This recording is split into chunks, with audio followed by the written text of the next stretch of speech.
In today's video, we're going to discuss and talk about why recurve shooters prefer using mylar or plastic type spin wings on their arrows as opposed to traditional style rubberized vanes that you mostly see on compound use. So this is a continuation of my arrow building series to help make you more informed when making decisions on what type of vanes to put on your arrows. There'll be a link in the description below on where you can find the rest of the arrow building series, plus I'll put a card at the top here. And with that being said, let's get into it. You're watching the Jay Kaminsky YouTube channel.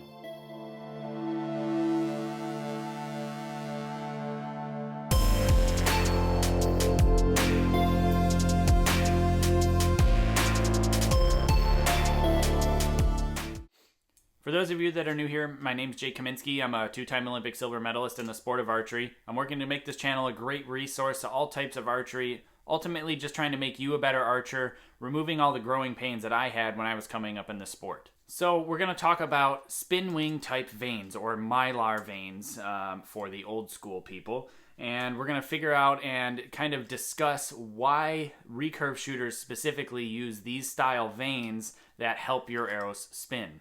Now, there are a few reasons that it ends up being used more traditionally by recurve shooters. The main one, in my experience and in my research and in my testing, always points to one thing, and that is weight. Simply how much the vanes themselves weigh allow a recurve shooter to shoot better when they weigh less. So it's not really actually very complicated. A lot of it has to do with just really expanding on this arrow itself and what makes this arrow work so well for a recurve shooter. This is the Easton X10, and the Easton X10 is a barreled shaft. It is not parallel. So parallel shaft arrows are parallel edges from side to side, whereas this barreled shaft is actually thicker in the middle than it is on the ends by quite a lot. And what that does is it makes the back half of the arrow very weak and allows your fingers, when they're coming off the string, because we don't use a release aid, to make slight mistakes, and the back half of the arrow will absorb some of that mistake and not affect the trajectory of the arrow. So if the trajectory of the arrow is not influenced, that means that your impact point is the same, so that means that you have more forgiving arrows. Now, what happens is when you add weight on the back of this arrow, it will stiffen it up. If you remove weight off the back of the arrow, it weakens it up. So, therefore, if you use heavy rubber vanes on the back of your arrow, that means you are adding weight to the back of your arrow, which stiffens it up, which does not allow that weakness to absorb the inconsistencies of your release. I have done a lot of different testing with a lot of different vanes, and it's actually one of my favorite things to actually test when it comes to archery equipment, because it's really simple to just fletch your arrows up with different vanes on them, shoot them side by side, and see how your groups do. It is something that I cover in this book that I wrote. It's called Tuning for Performance. It is available on my website, jkaminsky.com, plus on Amazon. I'll put links in the description below, plus I'll put a card at the top here on where you can get this book.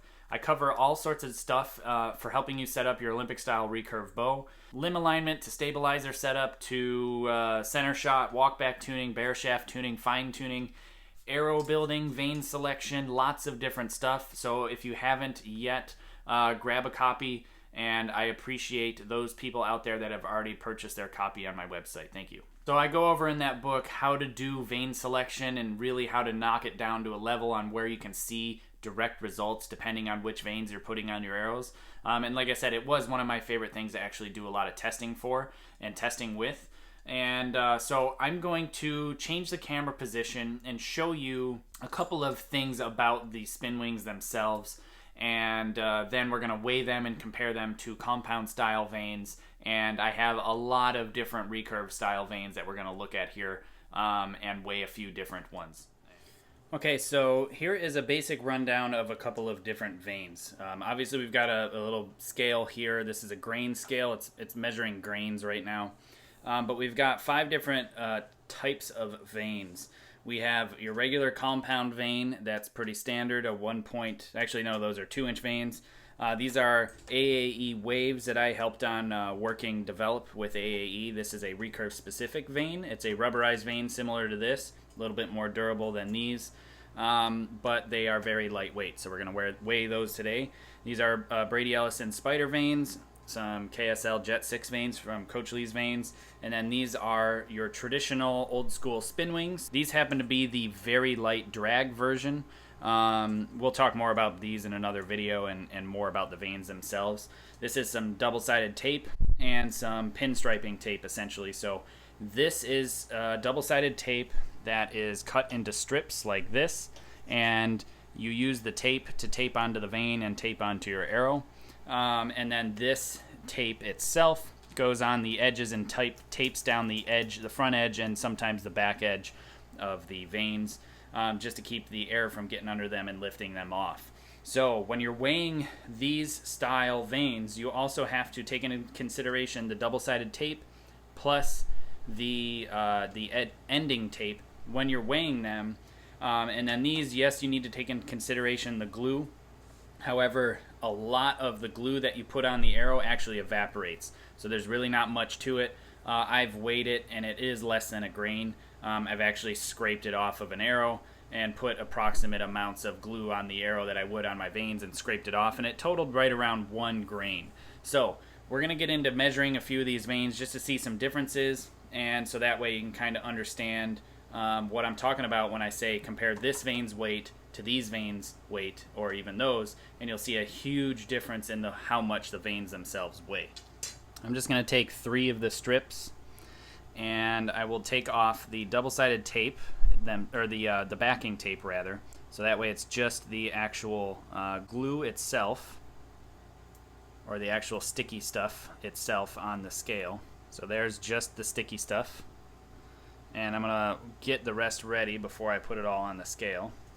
And then this is approximately how much of this this pinstriping tape that you'll need to tape down each end, or not each end, excuse me, both ends. So I'm going to take that off as well, so there is no backing and it's just the tape. So we'll turn on the scale, let it 0, and then I'm just going to ball these up so I can take them on and off the scale easily.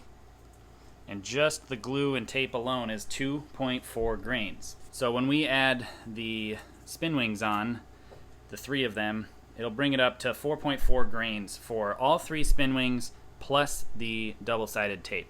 Now let's take those off and let's put the compound AAE vanes on, and we'll weigh those. So let me 0 it again.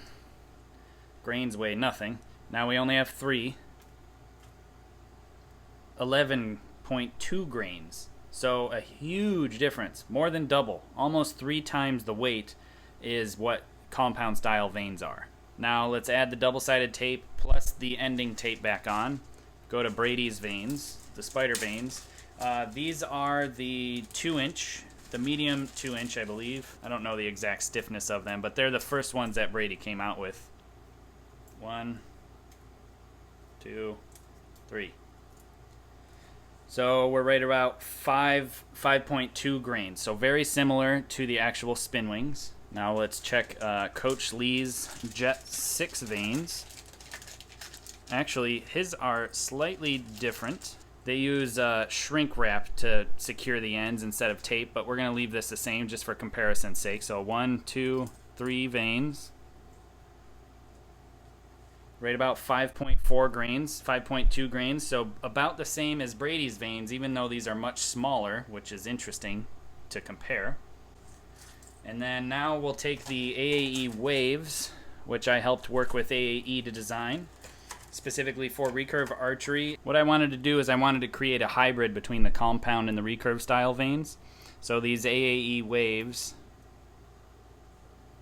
are at 5.8 grains. So they're heavier than the mylar style vanes, but they are way lighter by about half compared to a regular compound style vane. So as you can see, the weight alone is a huge difference between the 2 style of vanes, a recurve style vane and a compound style vane. So between these 2, essentially like I said, the weight alone is a massive difference. Now these mylar style vanes you can put on at different angles, just like you can with these rubber style vanes, different angles.